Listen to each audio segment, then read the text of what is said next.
भारत की ताकत देख लाइन पर आया ब्रिटेन। भारत के सामने अपनी अकड़ को साइड में रख झुका ब्रिटेन। अमेरिका के कदमों पर चला भारत। अब हथियार मार्केट में भारत का होगा दबदबा। दोस्तों, जब से रूस और यूक्रेन का युद्ध शुरू हुआ है तब से भारत की ताकत में कई गुना इजाफा हुआ है, क्योंकि हमने देखा है कि दुनिया के कई देशों द्वारा भारत से बातचीत करने का सिलसिला लगातार बढ़ता जा रहा है।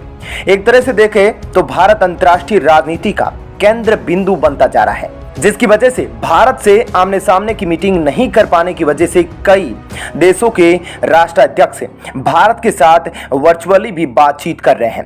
हालांकि अभी तक आप सबको पता है कि भारत रूस यूक्रेन युद्ध में निष्पक्ष रवैया बरकरार रखे हुए हैं, लेकिन फिर भी दुनिया भारत को विश्व गुरु मानती है और भारत की क्षमता के बारे में उन्हें पता है कि अगर इस युद्ध को कोई देश समाप्त करवा सकता है तो वह भारत है।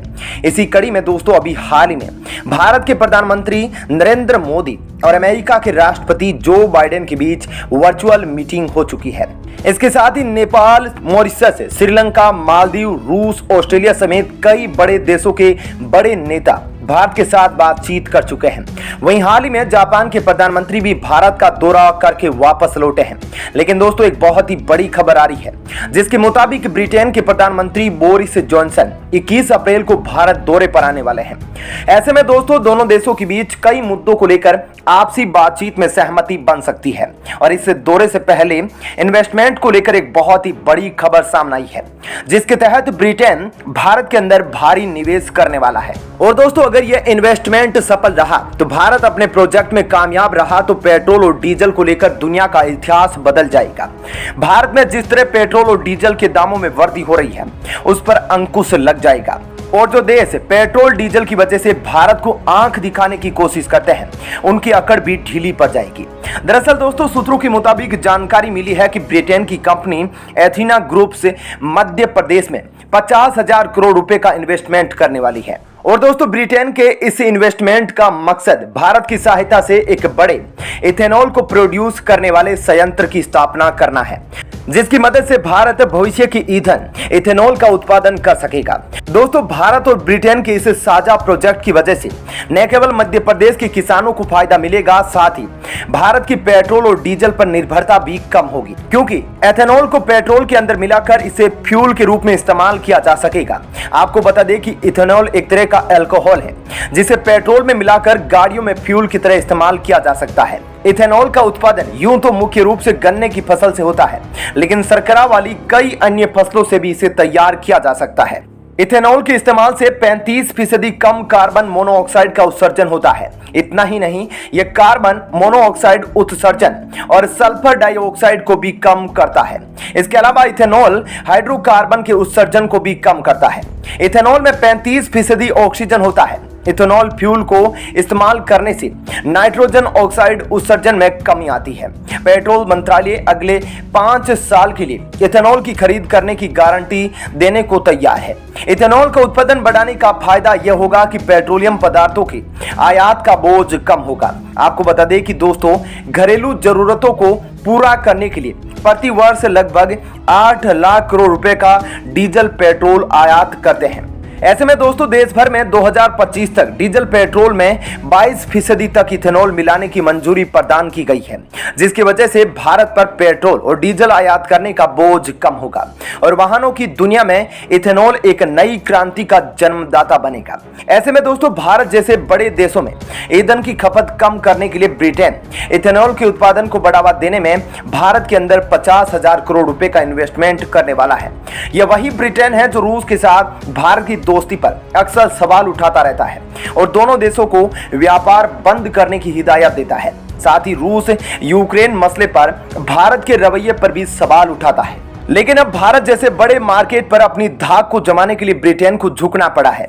यही तो वजह है कि ब्रिटेन इतना बड़ा इन्वेस्टमेंट भारत में करने वाला है। हालांकि कई और क्षेत्रों में भी भारत और ब्रिटेन समझौता करने वाले हैं। यह तो दोनों देशों की प्रधानमंत्री की बैठक के बाद ही पता चलेगा। वहीं पर दूसरी ओर दोस्तों, भारत अपने देश में फाइटर जेट के निर्माण करने की महारत को हासिल कर चुका है। डीआरडीओ और हिंदुस्तान एरोनॉटिक्स लिमिटेड खतरनाक फाइटर जेट के निर्माण में लगी है, लेकिन अभी भी भारत को इन फाइटर फाइटर जेट में लगने वाले इंजन पर दूसरे देशों पर निर्भर रहना पड़ता है। लेकिन अब भारत अपनी इसी कमजोरी को दूर करने की लगातार कोशिश कर रहा है और हाल ही में भारत सरकार ने कुछ ऐसे फैसले किए हैं जो भारत को आत्मनिर्भर बनाने की ओर अग्रसर करते हैं। क्योंकि दोस्तों अब यह जरूरी हो गया है कि किसी भी देश के पास अपने खुद के बनाए हथियार और खुद की क्षमता हो तो कोई ललकार नहीं सकता, वरना कोई दूसरा देश युद्ध के समय किसी अन्य देश का साथ नहीं देता है। ऐसा हमने यूक्रेन के साथ भी देखा है। इसलिए भारत समय रहते वह क्षमता हासिल करना चाहता है जिसकी वजह से भारत अपनी खतरों को टाल सके। दोस्तों एक और जहां अमेरिका दुनिया भर के देशों को हथियार उपलब्ध कराता है, चीन अपनी कर्ज पॉलिसी की वजह से छोटे छोटे देशों को अपना गुलाम बना रहा है, रूस दुनिया के अंदर शांति का बीज बो रहा है, तो वहीं भारत विश्व गुरु बन के दुनिया में शांति का पैगाम ला रहा है, दुनिया को अनाज दे रहा है। वर्तमान में भारत जिस दौर से गुजर रहा है उसे देखकर ऐसा लगता है कि भारत ने अपनी विदेश नीति और कूटनीति में बड़ी महारत हासिल कर ली है, जिसकी वजह से आज बड़े बड़े देश भारत को सलाम ठोकते हैं। इसी कड़ी में हम ब्रिटेन को भी देख सकते हैं जो लगातार भारत के रूस यूक्रेन के ऊपर रुख से नाराज है। अब वह भारत के अंदर बड़े प्रोजेक्ट के लिए अपने पैसे लगाने वाला है जिसका फायदा भारत को होगा, बल्कि ब्रिटेन भी हिस्सेदार बनेगा।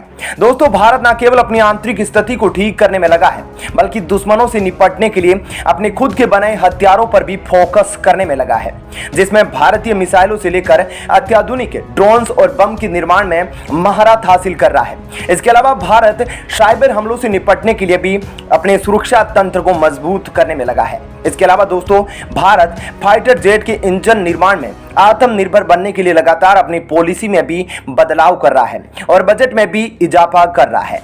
इसके साथ ही दोस्तों रक्षा उपकरणों में भारत दबदबा बनाने के लिए अमेरिका के कदमों पर चल पड़ा है। अमेरिका जिस प्रकार से अपने बजट में इजाफा करके खतरनाक हथियारों का आविष्कार करता है और बाद में इन्हीं हथियारों को अंतर्राष्ट्रीय मार्केट में बेचकर जो मुनाफा कमाता है उसका इस्तेमाल अपनी रक्षा जरूरतों को पूरा करने में करता है। इसी वजह से आज अमेरिकी सेना दुनिया की सबसे खतरनाक सेना में से एक है।